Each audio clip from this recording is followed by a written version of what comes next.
On 27 February 2026, in Geneva, Switzerland, peace talks were happening in one room, but in another room, a war plan had already been finalized. Outside, the world believed a deal was done, but inside, something dangerous was being prepared that could destroy peace completely. Now the real question is, was this attack sudden or was it planned in advance? And if it was planned, then who planned it and why? In this video, you will get the full truth.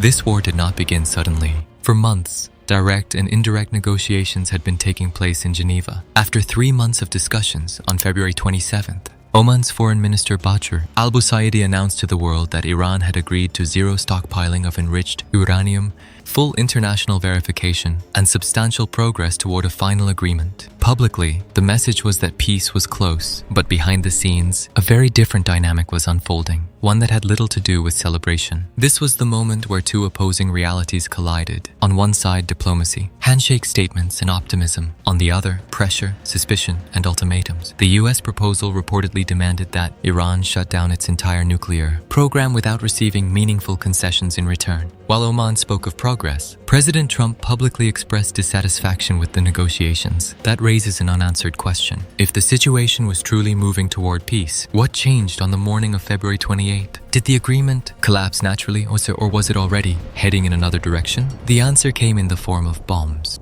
Chapter 2. The fire no one could stop. The war began, and within just 17 days, the conflict expanded from regional tension to a global crisis. On the first day alone, the United States and Israel conducted large-scale precision strikes, targeting military leadership, air defense systems, and strategic facilities. Yet the narrative quickly shifted. While many predicted a short conflict, the reality on the ground was different. Iran did not surrender. Instead, it adopted what military analysts describe as horizontal escalation, expanding the conflict beyond a single battlefield. US bases across the UAE, Saudi Arabia, Qatar, Kuwait, Bahrain, Iraq, and Jordan were reportedly targeted. A drone reached as far as Cyprus. Fuel storage facilities near Dubai caught fire. Flights were suspended, and critical internet infrastructure was disrupted. The war was no longer limited to military exchanges. It had become economic and psychological. Then came a statement from Iran's IRGC spokesperson that added a new layer of uncertainty. They claimed that the missiles being used were older systems, roughly a decade old, and that more advanced missiles had not yet been deployed. In other words, what the world had witnessed so far may not have represented Iran's full capability. If that was only the beginning, the next phase raises serious questions.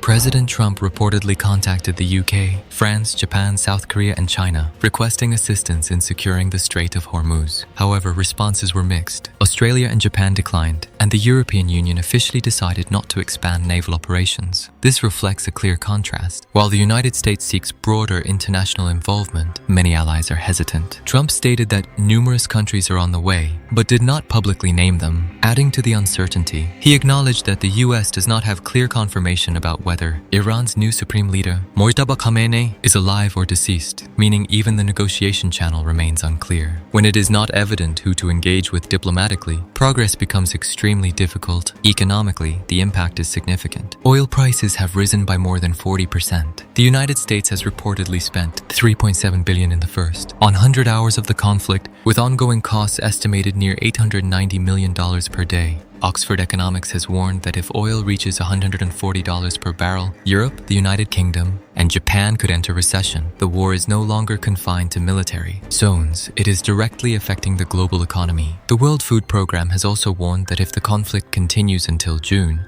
an additional 45 million people could face acute hunger. These are not just statistics. They represent a widening humanitarian crisis. On the nuclear front, the Arms Control Association has confirmed that Iran still possesses approximately 200 kilograms of 60% enriched uranium stored in Esfahan. This material was not destroyed during strikes. Access was only temporarily restricted. That leaves an open and serious question. If diplomatic talks have collapsed and the material remains intact, what happens next? 3 potential outcomes are widely discussed. First, a negotiated ceasefire, though Iran's possible conditions could be politically difficult for US leadership to accept. Second, further escalation, with expanded missile use and a broader regional conflict. Third, the most concerning scenario, Iran could relocate its nuclear material to a covert facility and further enrich it, creating a point of no return. 36 hours before the conflict began, peace was still possible. Today, nuclear risk remains on the table. 3 months of diplomacy ended in just 36 hours. In its place, elevated oil prices, unstable global markets, rising food insecurity, and unresolved military capability. This story is not over. It is still unfolding. In the next part, we will examine what could happen if this situation